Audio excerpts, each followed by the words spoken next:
Good evening. Appreciate that reading. We are going to be in Numbers a lot, actually, tonight. And we're going to look at some stuff. And hopefully, you already know what this lesson is going to be about. If you didn't catch the sign on the way in, hopefully you caught the story that we just had read for us. Before we get into that, though, I just want to ask you, and this is especially for, like, the parents out there. Have you ever been, like, I don't know, cooking dinner or something in the middle of that? And then your kid comes to you and says, "Hey, can I have a cookie?" And you're like, "No, I'm making dinner. Like, go back in there. What are you doing?"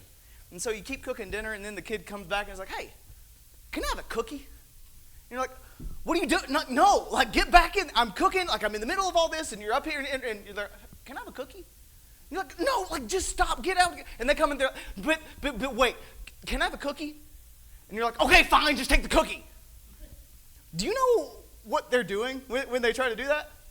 They keep wearing you down. And it's like, if I could just keep asking the same question over and over and over and over and over and over and over again, finally, what I'm looking for is that you give me a different answer. And it seems like that's what happens here in this story with Balaam. And this prophet of the Old Testament, unfortunately, the person that he's asking for a different answer is God himself. And what does it look like when we continually ask God for something? We already know what his answer is, but we just still keep asking the same thing. Well, maybe if I ask it this way, or maybe if I do it like this, then he'll relent. He'll give me what I want. I'm just going to go ahead and say that's probably not the way to approach God.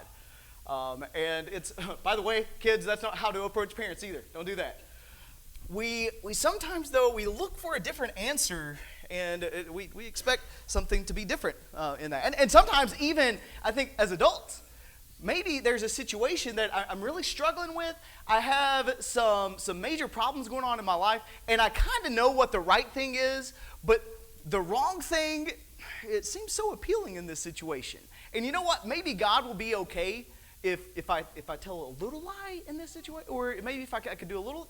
And so I'm going to go and ask different members of the church. I'm going to ask different people, "Hey, what should I do in this situation?" And the first answer, God said, "No, like, don't lie, don't do that. Like, you got to just stay truthful." And then you go to the next person, and they say, "No, God said that we can't do that." But then you finally keep asking until you find the person that's like, "You know, does it really matter all that much? Like, just do what you have to do." And sometimes we ask for different answers in that context as well. But I'm going to go ahead and tell you, if we know what the truth is, we need to follow what God says, ultimately. Now, in this story in Numbers 22, though, we're introduced right off the bat to two characters, Balak and Balaam. Don't get those confused. I don't know why anybody would ever confuse those. Those are obviously different names, completely different.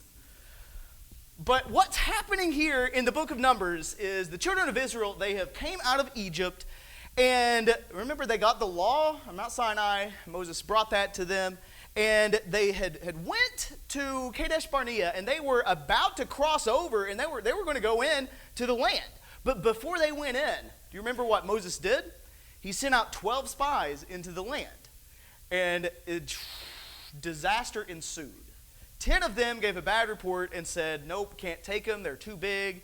It's not going to work out." 2 of them, Joshua and Caleb, said, "Yeah, we can go. We can take them. It'll be fine. The grape clusters are like huge. This is a great land, and God has prospered us." And you know who the Israelites listened to, the foolish 12 people. And because of that, because the people of Israel did not trust God, God said, "You are not going to enter into the promised land. That's not for you. Now your kids are going to do that." Now, in the meantime, while they are wandering around in the wilderness for 40 years, some different things happen. Actually, in chapter 21 of Numbers, you read of this situation. There were 2 major kings, Sihon and Og, that the children of Israel, they were able to defeat with God's approval, of course. And they were able to do that. Now, as they were wandering around, they get to the land of Moab. And when they get close to Moab, their king, whose name was Balak, saw the Israelites. And do you remember about how many Israelites there would have been at that time? Probably close to like 2 million. Imagine that. Like, you're king of your kingdom, and then you've got 2 million people camped out next to your country. What are you going to do? Like, I don't know, I might feel a little bit uneasy about that. And by the way, they're kind of like distant cousins by blood. And so you're thinking, what are these guys doing? And so the king of Moab said, we cannot let these guys, this plant and me are going to have problems. I'm going to move over here now. But they had this issue with the Israelites right there. Balak, being king of Moab, said, we need to do something to get rid of these Israelites. And I don't know what we're going to do because, I mean, there's a lot of stories about them. Like the whole thing with the Egyptians, and now with Sihon and Og, like people were scared of those guys. And now they're just like wandering around. What are they going to do next? Let's figure out how to get rid of them. Well, he sends. Balak sends for this prophet. This prophet's name is Balaam. Now, if you didn't know, Balaam was not a prophet of Israel. Balaam was not from Israel at all. But he was a prophet that respected God. Actually, several times you'll see when Balaam's talking, he'll actually use like Israel's covenant name for God, Yahweh, Jehovah. And that's how he refers to God. So he had an actual relationship with God. We do find out that he is from the east, whatever that means, and close to the Euphrates River. In chapter 23, verse 7, it talks about that's where he came from. He came from the east. And so Balak knows that Balaam has a reputation of anybody he blesses is blessed, and anybody he curses is cursed.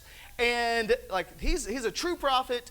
And this guy, we need to get him on our side, because if we can convince Balaam to come down and curse the Israelites, then I'm going to be rid of them. That's not going to be a problem at all. And so that's what he was planning on doing. Now, and that's where we got to in chapter 22, verse 6. Therefore, please curse this people for me, since they were too mighty for me. Perhaps I might be able to defeat them and drive them out from the land. For I know whom you bless is blessed, and who you curse is cursed. So that was his goal, and that was what he tried to do. So he sent messengers to Balaam. And we find out some things about Balaam's heart. You understand about what Balaam is saying here. And I will say this. As you read through the story of Balaam, you're going to come up time and time again and see that he appears very righteous. There's a lot of times where he makes some statements that you're like, okay, yeah, he's saying some good stuff. Look at like what he says in verse 13. Well, let's start in verse 12. God said to Balaam, Balak, the son of Zippor, king of Moab, has sent word. Well, this was in verse 10. Balaam said to God, Balak, the son of Zippor, king of Moab, sent word to me. Behold, there's a people who came out of Egypt. They cover the surface of the land. Now come, curse them for me. Perhaps I may be able to fight against them and drive them out. Now here's what God said to Balaam, verse 12. Do not go with them. You shall not curse the people, for they are blessed. And Balaam's response in verse 13. So Balaam arose in the morning and said to Balak's leaders, go back to your land, for the Lord has refused to let me go with you. And so the leaders of Moab are like, oh, okay, he said no, so let's go back home. And then Balak doubles down, and he sends people who are even more like prestigious back to Balaam and says, no, like seriously, like you need to come and you need to curse them, and I'll give you whatever you want.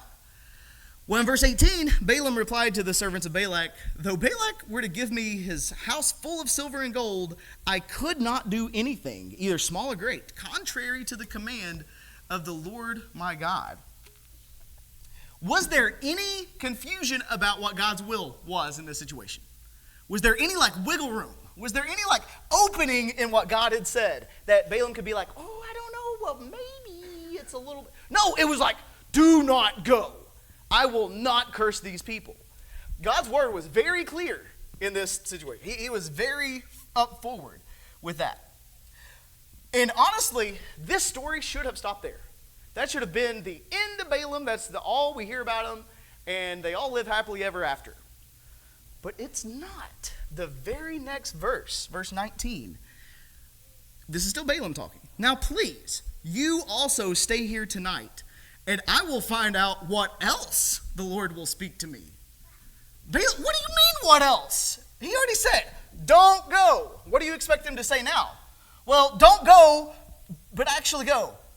Is that what he's hoping? Like, is God going to change his mind? Is he just going to completely just abandon ship?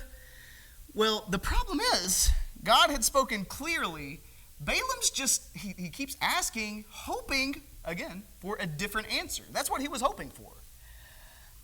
And I think sometimes the punishment that God gives us when we continually want to try to do the wrong things, the punishment that God gives us is allowing us to do what's wrong. Because here, in this example, God came to Balaam at night, in verse 20, and said to him, "If the men have come to call you, rise up and go with them. But only the word which I speak you shall do." So Balaam arose in the morning and saddled his donkey and went with the leaders of Moab. So here, think about what's happening here. Balaam had gotten clear instructions twice from God that this is not okay. This isn't going to work. But he still kept asking. And he was like, well, maybe I can wear him down. Maybe God will change his mind. But at this point, God's like, okay, you know what? Go. Yeah, go ahead. Go and see what happens. But then verse 22 comes in. But God was angry because he was going. And the angel of the Lord took his stand in the way as an adversary against him. And you might get to this verse and you're like, but why? God said, all right, Balaam, go ahead. You go. Go and follow these guys. And so he gets up to follow him, and then God gets mad at him for doing what God said? Why is he so mad? It's because Balaam kept asking. It was the whole problem with Balaam's attitude here. He was wanting God to change his mind, and he's kind of fed up with Balaam at this point for being so wishy-washy. And so at this point, I think that what this shows us, again, is that God allows us to follow our own desires, even if it's harmful to us. You think of Romans chapter 1. You remember all the stuff that Paul says there about how people were following their own heart, they're following their own desires. And it says that God gave them over to their debased nature. And that was really their punishment. That they wanted to follow their heart. They wanted to follow whatever they wanted to do. And God said, okay, well, go for it. See what happens. And it didn't turn out too well for them. And you know what's going to happen to Balaam? It's not going to be good for him either. And we're going to see that a little bit. I do believe that we see a major case of spiritual blindness here. And if you look, starting in verse 23. Now, at the end of verse 22, he was riding his donkey, and he had 2 servants with him. But in verse 23, when the donkey saw the angel of the Lord standing in the way with his drawn sword in his hand, the donkey turned off from the way and went into the field. But Balaam struck the donkey and turned her back into the way. Then the angel of the Lord stood in a narrow path of the vineyards, with a wall on this side and a wall on that. When the donkey saw the angel of the Lord, she pressed herself to the wall and pressed Balaam's foot against the wall. So he struck her again. The angel of the Lord went further and stood in a narrow place where there was no way to turn to the left hand or to the right hand or to the left. When the donkey saw the angel of the Lord, she lay down under Balaam. So Balaam was angry and struck the donkey with his stick. Okay, so Balaam is going on this journey. The angel of the Lord has a sword drawn, getting ready to kill him. But his donkey, for whatever reason, can see the angel. And 3 times you have the donkey seeing the angel, and it's like, oh, got to get away. And how does Balaam feel about that? He's not too happy with his donkey. I mean, we know, donkeys, they have a reputation or something of being stubborn. Yeah, there it is. And so maybe he's like, I just need to beat it into submission before it finally listens. And so it's doing all this stuff, and he's like, get back, what are you doing? And at this point, he doesn't know that the angel of the Lord is there to kill him. He is completely blind to that fact. But in verse 28, this is one of my favorite things in the Bible. The Lord opened the mouth of the donkey, and she said to Balaam, what have I done to you that you have struck me these 3 times? Then Balaam said to the donkey, because you made a mockery of me. If there has been a sword in my hand, I would have killed you by now. Okay, so, my goodness. Balaam is, I don't know what's going on in his mind there now, but his donkey's acting weird, and now it's talking to him. I think the first words out of my mouth would have been like, a talking donkey. But you know what the first words out of Balaam's mouth were? Well, why? What? No, where are we at? Because you made a mockery of me. I would be stammering too if I was Balaam. But it's like, you're making me look stupid. It's a donkey, dude. Like, what are you doing right now? And he was so upset because this donkey was like basically schooling him. And so he says, if I had a sword, I would have killed you by now. And look at the donkey's response. Now, imagine this. And this is weird, but if you were the donkey, what would you say to Balaam at this point? Maybe, there's an angel right here. Buddy, I saved your life. But instead, in verse 30, the donkey said to Balaam, am I not your donkey on which you have ridden all your life to this day? Have I ever been accustomed to do so to you? And he said, no. And you can kind of hear, he probably answered in like a dejected way as well. But it's like, dude, I'm your donkey. Think about like all the great times we've had together, man and donkey. And, riding throughout wherever you're riding. And I've never done this to you. Like, I've never like sat down on I've been a good donkey, haven't I? Like, all these other donkeys, they're stubborn, but I listen to you. This should have alerted Balaam to something. Do you ever think that there's some things that happen in our lives that we start looking and we're like, man, this is such an inconvenience. Why is this happening to me? And I wonder if sometimes it could be God getting our attention in some way. I wonder if there's sometimes that things happen and we should, instead of saying, well, this is awful, this is a terrible situation, why does this happen? We should take a step back and say, I wonder if God is getting my attention here. There's a lot of passages that seem to indicate the things that we suffer, some of the things that we go through can actually be beneficial to us. It can teach us a lesson. I think he should have learned the lesson here. But the major problem is the animal sees what the prophet does not. And eventually, though, in verse 31, then the Lord opened the eyes of Balaam, and he saw the angel of the Lord standing in the way with his drawn sword in his hand, and he bowed all the way to the ground. So think about what's happening so far. Why did Balaam want so badly to follow these guys and to go back to King Balak? What was he hoping to gain from this? Well, apparently a lot of the riches and such. And so it seems like the lesson here for us is greed can actually cause us to be spiritually blind. That we can be blinded by our own desires. And it's not just greed that does that to us. I think there's a lot of things in our life that can make us spiritually blind, that make us just not see things from a spiritual lens. But this is absolutely one thing that can cause us just automatically to stop paying attention to what God is doing. Because that gets in the way and that causes us to be unintentionally blind. I wonder how many times in my life I've been spiritually blind. I haven't looked at things the right way. I haven't had the eye of faith, and I haven't looked at things the way that God wants me to. Instead of walking by faith and not by sight, I'm walking by sight and not by faith. That's an issue, and that's pretty bad. But what happens after this? Because eventually Balaam actually gets to Balak, and he has some interactions with him. What happens when he's there with Balak? And so I would suggest what's happening is he's trying to trick God. He's trying to do something to gain God's favor. Look at chapter 23, verse 1.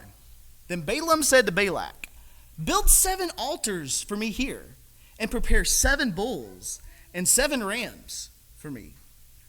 So he wants 7 altars, 7 bulls, 7 rams. Because I wonder if in his mind he's like, you know what God really likes? Altars. He really likes bulls. He really likes rams. He really likes sacrifice. And you know what? If we really, really want to make God happy, do it 7 times. Because 7's like God's number, right? It's like perfect. So if we do this 7 times, maybe I can earn God's favor. I know that he said no. But if I do enough like religious acts, then maybe I could get him on my side. And maybe I could get him to do what I want him to do. And then I'd like to also point out, as you go through here, Balaam actually does prophesy. And he prophesies several times, 3 times actually, but every time, and you know what happens? Every time he prophesies, he opens his mouth to say something evil to curse Israel. And what came out? Blessings. That was close. Yeah. And so blessings came out. He kept blessing Israel. But the thing is, every time that this happened, he would take him somewhere else and try again. Like, look at verse 14. So then he took him to the field of Zophim, to the top of Pisgah, and built 7 altars and offered a bull and a ram on each altar. So again, he had 7 more altars, 7 more bulls, 7 more rams, does the same thing. And then he has another prophecy. And then, in verse 28, Balak took Balaam to the top of Peor, which overlooks the wasteland. Balaam said to Balak, build 7 altars for me here, and prepare 7 bulls and 7 rams for me here. 3 times he does this, that he builds altars, 7 of them, and he offers 7 bulls, 7 rams. Like, if you're going to gain God's favor, this is how to do it.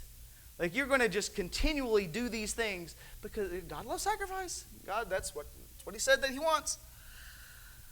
But look at what he says each time. And here's just a sampling of some of the things that Balaam says about the Israelites. In chapter 23, verse 8, how shall I curse whom God has not cursed?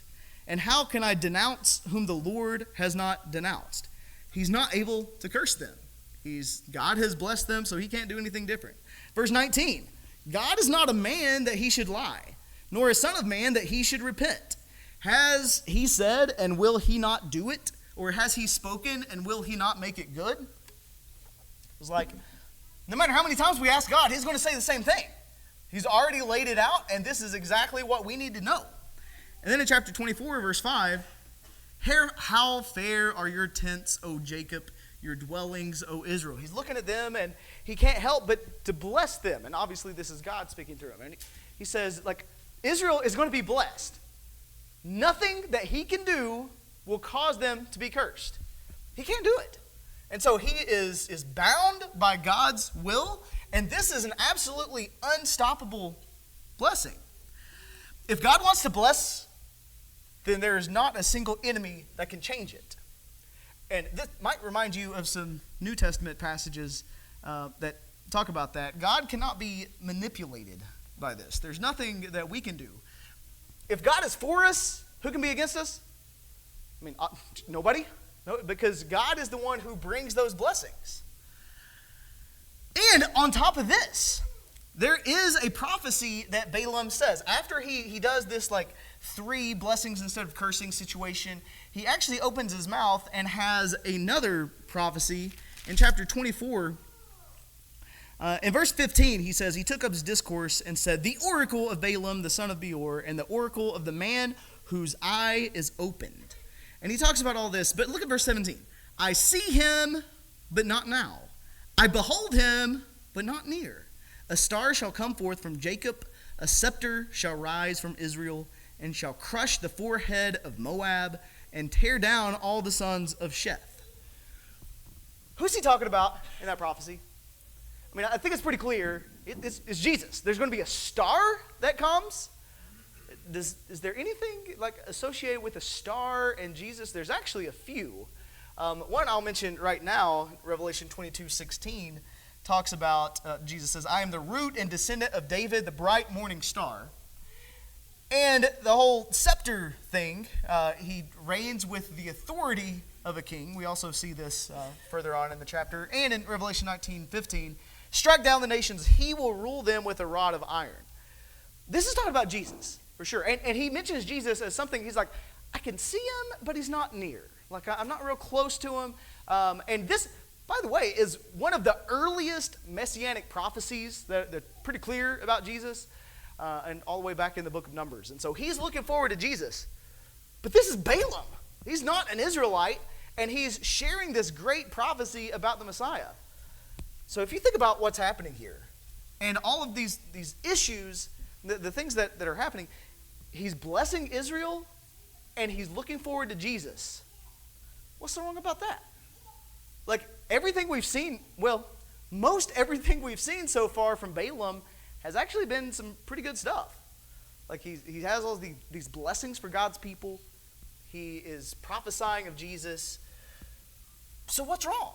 What's wrong with this situation? And actually, if you read like chapter 24, verse 25, Balaam arose and departed and returned to his place, and Balak also went his way. And it seems like that's the end of the story. It's like Balaam kept saying, I can't say anything unless the Lord allows me to say it.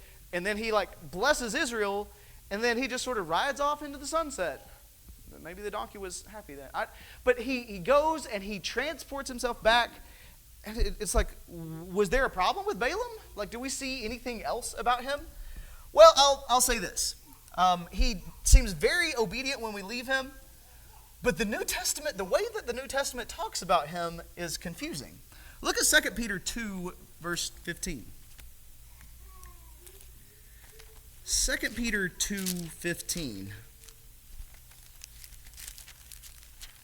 The way that Peter talks about this guy, he's talking about people who are not doing the right thing, people who are living their own lives. In verse 15, forsaking the right way, they have gone astray, having followed the way of Balaam, the son of Beor, who loved the wages of unrighteousness.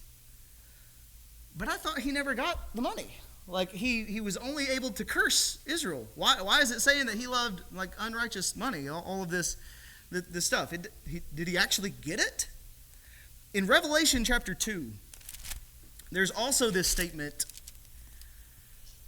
Jesus is writing to the church at Pergamum, but in verse 14 he says, "But I have a few things against you, because you have there some who hold the teaching of Balaam, who kept teaching Balak to put a stumbling block before the sons of Israel, to eat things sacrificed to idols, and commit acts of immorality." Hold on. Did we see that in the story? Like, did you see anywhere in that story where it said that Balaam was giving Balak advice to lead the children of Israel into sin? Well, actually, if you keep reading, you do. I want to show you, first, I'm going to jump to Numbers 31. Right at the end of Balaam's life, the children of Israel actually get to go in, and they do eventually kill Balaam for a lot of what's happening here. But in Numbers 31, verse 16, Moses is talking. He says, "Behold, these caused the sons of Israel through the counsel of Balaam to trespass against the Lord in the matter of Peor. So the plague was among the congregation of the Lord." Apparently what happened is at some point after Balaam had famously said all of his like great stuff about, I can only speak what the Lord says, and I can only do this, and I'm going to bless Israel, and I'm going to do all this, and he leaves. At some point, he gets back together with Balak. I don't know if he comes back later, and he's like, I got it. I know what we can do. There is no possible way that we can convince God to change his mind. We're not going to be able to do that. We can't argue with God. We don't have that power. So what he did, apparently, is said, hey, Balak, what you need to do is send some of your women over there into the Israelite camp, and you need to lead them into idolatry, worshiping idols, committing acts of sexual immorality, that sort of thing. And it is interesting, back in Numbers 25, that we see exactly that happening. Chapter 25, verses 1 and 2, while Israel remained at Shittim, the people began to play the harlot with the daughters of Moab. For they invited the people to the sacrifices of their gods, and the people ate and bowed down to their gods. And God really had a lot of fury with them, and in verse 9, those who died by the plague, he sends a plague on them, were 24,000. That was a lot. So God acted pretty quickly to punish the people. The only way that Balaam could talk to Balak and convince him, here's how you get Israel cursed, you make them bring the curse on themselves. And so if you can convince them to sin, like you can't talk God out of blessing them, but you can make them unrighteous and incite God's wrath themselves. The people were actually pretty good at disobeying God and bringing his wrath upon themselves. You see that a lot. And I think the same could be true for us. You know, can anyone go to God and argue against us and say, hey, I know these people, they're Christians, but God, you shouldn't accept them. Like, you should actually curse them. They don't deserve heaven. They don't deserve eternal life. But no, nobody can do that. Nobody can accuse us. There's not a single power on earth that can take us away, can't pluck us from his hand. They can't do it. But you know what we can do? We can turn against God. And we can walk away ourselves. And that's a scary thing. Now, as I put this in perspective of things, I want to make some connections. And I like doing this a lot with when we talk about people in the Old Testament. But Balaam and Jesus, there actually are some connections between Balaam and Jesus himself. Think about the curse to blessing motif. I mean, there are several times when he opens his mouth to curse, but it turns out to be a blessing. Think about what Jesus did. In Acts 2, verse 36, we have this recorded. When Peter was and the rest of the apostles were talking to the children of Israel, he said, "Therefore let all of the house of Israel know for certain, that God has made this same Jesus that you crucified, both Lord and Christ." He took something that was a curse. Cursed is anyone who hangs on a tree. And he turned that into the greatest blessing. So Jesus was able to do that. They both speak words from God. Balaam several times said, "I can only speak what God lets me." You know, Jesus said the exact same thing at least a couple different times. All throughout the book of John, he keeps saying that. It's like, I can't speak of anything unless God allows me. Or I speak according to the Father's will. He is always in line with him. And riding on a donkey. Balaam rode on a donkey. And you remember how Jesus went into Jerusalem that last time? He was on a donkey. I don't know if that one's real important, but it was a connection. But I think sometimes what is helpful is to see the contrast. Obviously, Balaam was much different from Jesus in a lot of ways too. So these are the similarities, but as opposed to Jesus, Balaam, we see corrupt religion. Jesus, perfect obedience. Balaam was following greed, his own heart, and Jesus, truth without corruption at all. In Balaam, we see spiritual compromise, and Jesus had no compromise. We had sacrificial leadership. And I think these are really interesting parallels. And it helps us to understand, don't be like Balaam. There are some things that he did that were good. Spoke where God spoke. Speak where the Bible speaks. That's important. But don't let greed turn you away.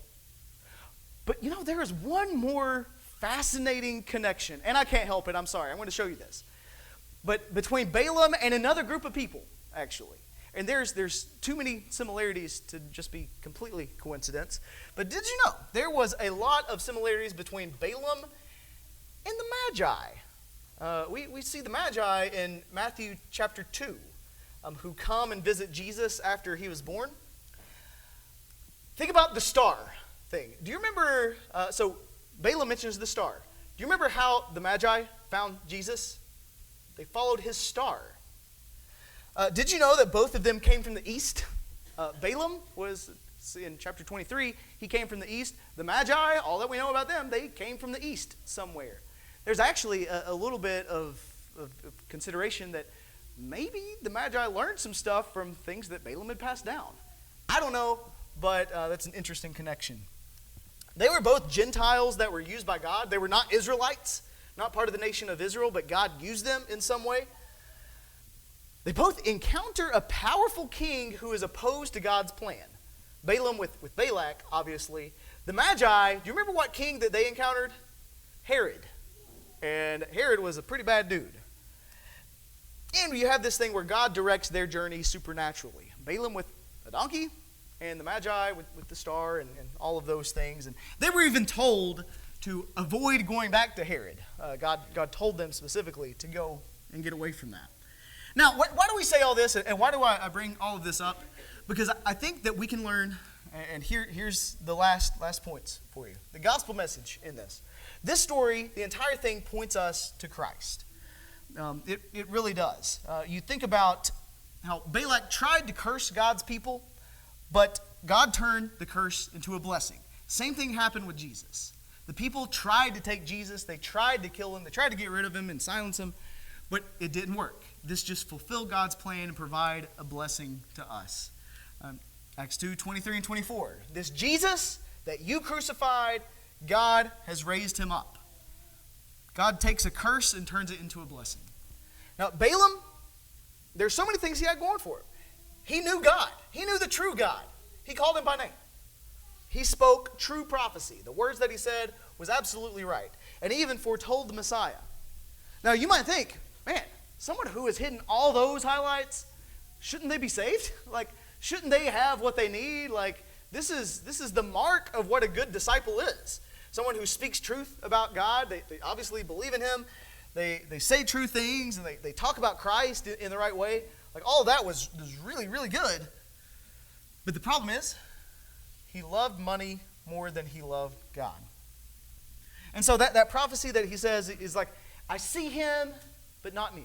Like, he's there, but not yet. Balaam falls short. He doesn't actually come to the knowledge of the Lord. He turns away because of his own desires. And so what we have to ask ourselves in this story, am I like Balaam, who I come close to salvation? I see it, and I see who Jesus is, and I'm almost there, but I'm not quite there because there's something in my life that's holding me back. Or are we going to be more like the Magi, who they followed the signs of God. They actually get to Jesus. And do you remember what they did when they got to Jesus? Matthew 2, it says they fell down on the ground and worshiped him. And that's what we need to do, right? We need to be like those guys. Don't be Balaam. Don't be waiting for a different answer. Don't just assume that, I can continue living my life the way that I want to because, either I'm going to have unlimited time, I'll be able to come back later. We don't know that. You don't know if that's true or not. So our job is to listen to God. Listen the first time. When we know what the clear message of God is, there's nothing that we can say against it. There's nothing that we can do to ask God to change his mind. God's already spoken. He's very clear. The question is, am I going to listen to him? So tonight, I don't know where you are in your spiritual journey, where you are in your walk with the Lord, but if you need to make things right with the Lord, you need to do that right now. We're not promised tomorrow. We're not promised another minute. And so if there's something that you need to do to obey the Lord, if you're not a Christian, you need to become one. If you are a Christian and you need to change your life, to get your life back on track, whatever it is, we're ready to assist you in obeying the Lord. Please come as we stand and sing.